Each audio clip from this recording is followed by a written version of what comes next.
शादी शादी एक ऐसा बंधन है जिसका सपना हर लड़की देखती है। हर लड़की के मन में ये सपना होता है कि मेरा जो साथी होगा वो ऐसा होगा, वो ऐसा होगा, न जाने कैसा कैसा होगा। उसके मन में अलग अलग ख्याल आते हैं, उसके दिल में, उसके दिमाग में अपना जो हमसफर होता है। हर लड़की के दिमाग में उसका जो हमसफर की तस्वीर पहले से ही आ जाती है कि इस तरीके से मेरा जो हमसफर होगा वो इस तरीके से दिखता होगा, इस तरीके से उसके विचार होंगे। ये सब लड़कियां पहले ही सोच लेती हैं। बहुत सारे ख्याल उनके मन में शादी को लेके आते हैं, लेकिन उससे भी ज्यादा दुख तब होता है जब किसी लड़की के उसके मन मुताबिक उसका हमसफर ना मिल पाए। जब किसी भी लड़की को उसका मन मुताबिक का हमसफर नहीं मिलता तो वो शादी नहीं बल्कि एक समझौता होता है। अंदर से वो दुखी रहती हैं, लेकिन उस शादी को जबरदस्ती निभाती हैं। नमस्कार, आदाब, मैं हूँ रुखसार मंसूरी।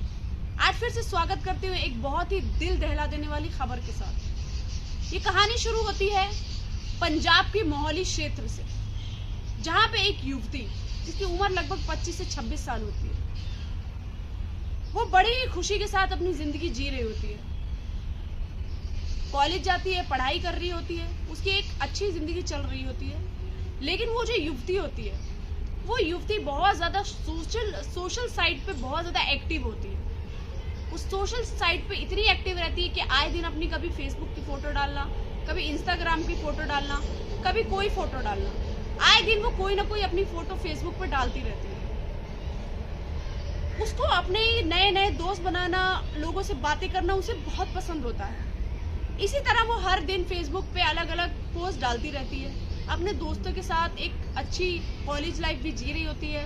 कहीं भी जाना, रेस्टोरेंट में जाना, कहीं भी जाना, घूमने जाना, तो हर कहीं जाके एक अपनी फोटो जरूर अपलोड करती है फेसबुक पे। इससे इसी तरह उसकी जिंदगी रोजमर्रा की तरह चल रही होती है।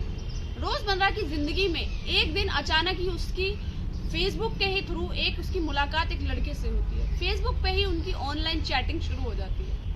ऑनलाइन चैटिंग का जो सिलसिला है वो इस कदर बढ़ता है कि उनके बीच, दोनों के बीच दोस्ती हो जाती है। जो लड़का जो होता है उसका नाम कृष्ण कुमार होता है। लड़का उससे दोस्ती कर लेता है, उससे बातचीत कर लेता है। यंग लड़का होता है जिसकी उम्र लगभग 28 या 29 साल होगी। उससे दोस्ती कर लेता है, उससे दोस्ती और बढ़ जाती है। चैटिंग पे बातें होती रहती हैं, आए दिन उनकी बात फेसबुक पे चलती रहती है। फिर क्या था, बात होते होते इस कदर बढ़ जाती है कि फिर उनमें डिसाइड होने लग जाता है कि मिलना कब है। बातें डिसाइड होने के बाद वो मिलने का फैसला करते हैं। मिलने का फैसला जैसे ही वो कर लेते हैं, वैसे ही फिर एक प्लान बना लेते हैं कि अब हमें मिलना है। तो फिर वो एक प्लान सेट कर लेते हैं। फिर जो कृष्ण कुमार जो होता है वो युवती जो होती है उससे मिलने जाता है एक रेस्टोरेंट में। सबसे पहले वो ऐसे ही घूमते फिरते हैं, मिलते हैं, बातचीत करते हैं आपस में। बातचीत इस कदर बढ़ जाती है कि बातचीत आए दिन उन लोगों की होती रहती है, कांटेक्ट में रहते हैं, नंबर शेयर हो जाता है, कॉल भी होने लग जाती है, चैटिंग पे भी बात होने लग जाती है। धीरे धीरे वो जो कृष्ण कुमार होता है वो लड़की से ये कहता है कि मैं तुम्हें चाहने लगा हूँ, मैं तुम्हें पसंद करने लग हूँ, मुझे तुमसे प्यार हो गया है। प्यार का नाम जैसे ही लेते हैं वैसे ही लड़की भी शर्माने लग जाती है, उसको गले लगा लेती है। और उसके बाद फिर वो जो युवती होती है उससे कहती है कि हाँ, मैं भी तुम्हें चाहने लगी हूँ, मुझे भी तुमसे प्यार हो गया है। जैसे ही वो लड़का उसे कहता है, फिर वो लड़का उसे शादी की कमिटमेंट देने लग जाता है कि प्यार तो हमारे बीच है ही, लेकिन अब हमें शादी कर लेना चाहिए, मैं तुमसे शादी करूंगा। वो लड़की उसके ऊपर भरोसा करने लग जाती है। वो लड़की इस कदर उस पर भरोसा करने लग जाती है कि उसकी सारी बातें यकीन करने लग जाती है, वो जो कुछ भी बोलता है। उसके बाद वो जो युवक होता है वो उससे ये कहता है कि चलो हम लोग कहीं और चलते हैं, वहां जाके सेटल्ड होंगे और वहीं जाके शादी कर लेंगे। इस तरीके से वो युवक उस युवती को बोल देता है। युवती उसकी बात पे यकीन कर लेती है। और फिर वो जो युवक होता है उसको उत्तराखंड की एक नैनीताल क्षेत्र है जहाँ पे नीम करौली गांव है, वहां पे वो उस युवती को लेके जाता है। नीम करौली क्षेत्र में जाके वो उसको रोकता है और वहां पे जाके वो लोग रुकते हैं और वहीं पे साथ रहते हैं। एक तरीके से वो उस लड़की को बार बार ये कहते रहता है कि हाँ, मैं तुमसे अब शादी करूंगा। ये कहते कहते 2 महीने निकलते हैं। 2 महीने के बाद 3 महीने, 4 महीने, इसी तरह 5 महीने निकल जाते हैं। तब भी वो युवक उस युवती को यही कहता है कि हाँ, मैं तुमसे शादी करूंगा। वो युवती उसकी बात पे यकीन कर लेती है क्योंकि उसे उससे प्यार होता है। फिर क्या होता है, उन दोनों के बीच शारीरिक संबंध भी बन जाते हैं। हालांकि वो जो युवक होता है वो अपने बहन से और अपनी माँ से और अपने जीजा से उस लड़की को मिलवा चुका होता है। वो जो युवक जो होता है वो कहता है कि ठीक है, अभी तुम रुको, हम शादी करेंगे, पहले मुझे सेटल्ड हो जाने दो, मुझे प्लानिंग कर लेने दो, बहुत सारी मेरी जिम्मेदारियां हैं उनको पूरा कर लेने दो। कोई युवती उस पर यकीन करती है, उसके साथ रहती रहती है। उसके साथ रहते रहते 8 महीने निकल जाते हैं, धीरे धीरे बाद इतने दिन निकलते हैं, निकलने के बाद इतने दिन निकल जाते हैं, फिर वो युवती को पता चलता है कि वो गर्भवती हो चुकी है। युवती को जैसे ही पता चलता है कि वो प्रेग्नेंट हो गई है, वो उस युवक को बताती है, जो कृष्ण कुमार है उसको बताती है कि मैं प्रेग्नेंट हो गई हूँ।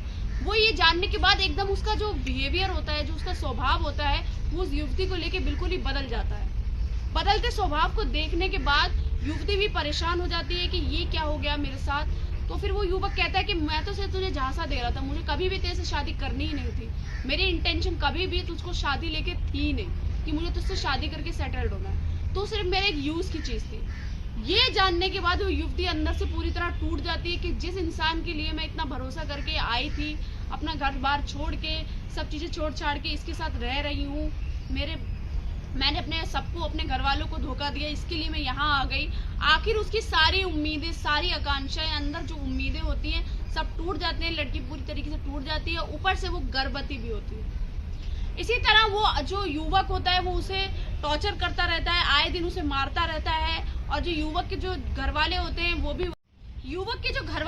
वो भी उस लड़की को टॉर्चर करते रहते हैं, उसको बोलते हैं कि फ्लैट की डिमांड करते हैं कि अगर तुझे शादी करनी है तो फ्लैट तुझे अरेंज करना पड़ेगा, तुझे अपने घर वालों को बोलना पड़ेगा कि फ्लैट अरेंज करे, अलग अलग डिमांड करने लग जाते हैं। युवती इस कदर परेशान हो जाती है, अंदर से टूट जाती है, क्योंकि एक तो वो गर्भवती, ऊपर से उसके ऊपर इतना ज्यादा टॉर्चर। ये देखने के बाद वो इस कदर परेशान हो जाती है कि उसको समझ में नहीं आता कि क्या करूं और यहाँ से कैसे निकलूं, इन लोगों की चुंगल से कैसे बचूं। देखते ही देखते इतने दिन निकलते रहते हैं और वो युवती इसी तरह टॉर्चर बर्दाश्त करती रहती है उन लोगों का। आखिरकार एक दिन आता है ऐसा कि वो युवती वहां से फरार हो जाती है, उन लोगों को चकमा देके जैसे तैसे वो अपनी जान बचा के वहां से निकल जाती है। निकलने के बाद वो डायरेक्ट जाके रुकती है हरियाणा में, फतेहाबाद, जहाँ का वो निवासी होता है कृष्ण कुमार। फतेहाबाद जाके रुकती है। फतेहाबाद में जाके वो उस जो लड़का जो होता है, जो युवक जो होता है, उसके खिलाफ पुलिस में कंप्लेंट रिपोर्ट कराती है। अपनी जो रिपोर्ट होती है वो दर्ज करा देती है वहाँ पे। दर्ज कराने के बाद जैसे ही दर्ज कराती है, जो और डीजीपी के पास भी, वहाँ के जो डीजीपी होते हैं वहाँ पे भी उनके पास खबर जाती है। ये खबर जाने के बाद रिपोर्ट जो होती है दर्ज होती है, मामला आगे बढ़ता है, उसके ऊपर केस होता है। फिर युवक के घर वाले सबको बुलाया जाता है, इसके ऊपर मामला चलता रहता है और वो युवक और जो युवक के घर वाले होते हैं उन सबको अरेस्ट कर लिया जाता है। हालांकि इस केस पे आज भी जांच पड़ताल चल रही है और इस पर चल रही है सारी बातचीत युवक के बारे में और युवक के घर वालों के बारे में, और भी जांच पड़ताल निकाली जा रही है। लेकिन अभी तक बहुत सारे राज हैं जो अभी तक नहीं खुले हैं। इस केस पे सुनवाई अभी तक चल रही है। तो इस कहानी के माध्यम से बस मैं आपको यही बताना चाहती हूँ कि यदि आप किसी पे इतना ज्यादा किसी पे अंधा भरोसा ना करें कि आपको आगे जिंदगी में पछताना पड़े। कोई भी हमसफर आप ऐसा चुनते हैं तो पहले देख ले, परख ले कि वो तुम्हें शादी की कमिटमेंट दे रहा है, तो तुम्हें उसके ऊपर इतना अंधा भरोसा करना है कि अपने आप को उसे सौंप देना है। ये चीज हर एक लड़की को जान लेना चाहिए, तभी किसी भी लड़के के ऊपर इतना भरोसा करना चाहिए कि उसको हम अपनी पूरी जिंदगी दे सकें, उसके साथ हम अपनी पूरी जिंदगी बिता भी सकते हैं या नहीं। ये हर युवती को एक लड़के में ये चीज देख लेनी चाहिए उसके बाद ही, क्योंकि कोई भी जो रिश्ते बन के आए हैं वो गलत नहीं आए हैं। कोई भी रिश्ता, चाहे वो एक हस्बैंड वाइफ का हो, चाहे कोई भी रिश्ता हो, यदि आपको ये पता ही नहीं होगा कि वो पूरी तरीके से लायक भी है लड़का जिसको आप अपनी पूरी जिंदगी सौंप रहे हैं, तो आपको इसी तरह आपका भरोसा जो है वो टूट सकता है।